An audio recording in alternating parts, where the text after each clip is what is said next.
প্রতিনিয়ত রোগীর সংখ্যা বৃদ্ধি পাওয়ায় বাগেরহাটে 250 শয্যার জেলা হাসপাতালে দেখা দিয়েছে ভয়াবহ ওষুধ সংকট। প্রতিদিন শত শত রোগী চিকিৎসার জন্য হাসপাতালে এলেও নামমাত্র কয়েকটি সাধারণ ওষুধ ছাড়া দামি ওষুধ মিলছে না এখানে। তীব্র জ্বর, বুকে ব্যথা ও মাথা যন্ত্রণা সহ বিভিন্ন উপসর্গ নিয়ে বাগেরহাট জেলা হাসপাতালে ভর্তি হয়ে ওষুধ কিনতে হিমশিম খেতে হচ্ছে রোগীদের। দীর্ঘ সময় ধরে হাসপাতালে আসি, একটা টিকিট কাটি, কিন্তু টিকিট কেটে দীর্ঘ সময় লাইন ধরে থাকার পরে প্রায় 12টা সাড়ে 12টা বাজে যাই ডাক্তারে দেখালি, ডাক্তারে বলে হাসপাতালে কোনো ওষুধ নেই, 1 প্যাকেট গ্যাসের ওষুধ দিয়ে ছেড়ে দেয়। এইভাবে যদি চলতে থাকে আমরা গরিব মানুষ কোথায় যাব? আমি এই সেবা নিতে এসেছি হাসপাতালে।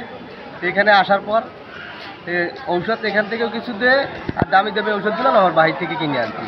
আমরা গরিব মানুষ, হয়তো এনে চিকিৎসা পাবো তাই আসছি, কিন্তু যে ওষুধ লিখছে 3টি ওষুধ মোটে আমাদের দিছে, আর কোনো ওষুধ নেই।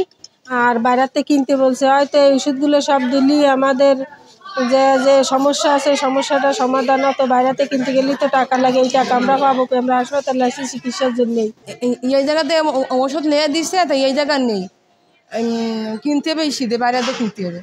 সরেজমিনে দেখা যায় শিশু ward, gynae ward, medicine ward সহ প্রায় প্রতিটি ওয়ার্ডে সাধারণ বেডের পাশাপাশি মেঝেতেও চিকিৎসা নিচ্ছেন অনেক রোগী। কোনো কোনো ওয়ার্ডে বৃষ্টির পানি গড়িয়ে আসছে।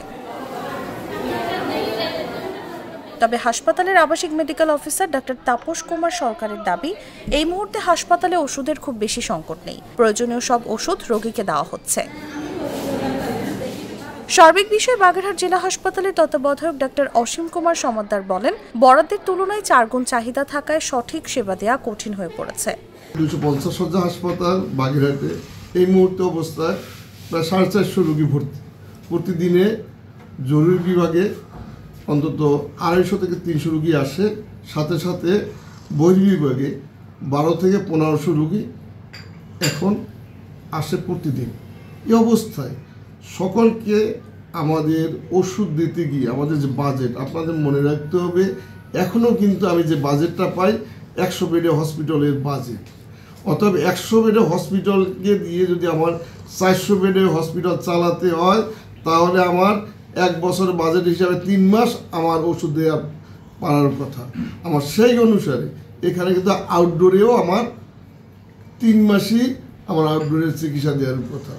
আমি সরকারের কাছে আহ্বান জানাচ্ছি এর বাজেট বৃদ্ধি করার জন্য, যাতে 12 মাসই আমরা সবাইকে, যেমন বহির্বিভাগে সকলকে ওষুধ দিতে পারি, সাথে সাথে অন্তর্বিভাগে যেন মেজরিটি ওষুধ যেন আমরা দিতে পারি।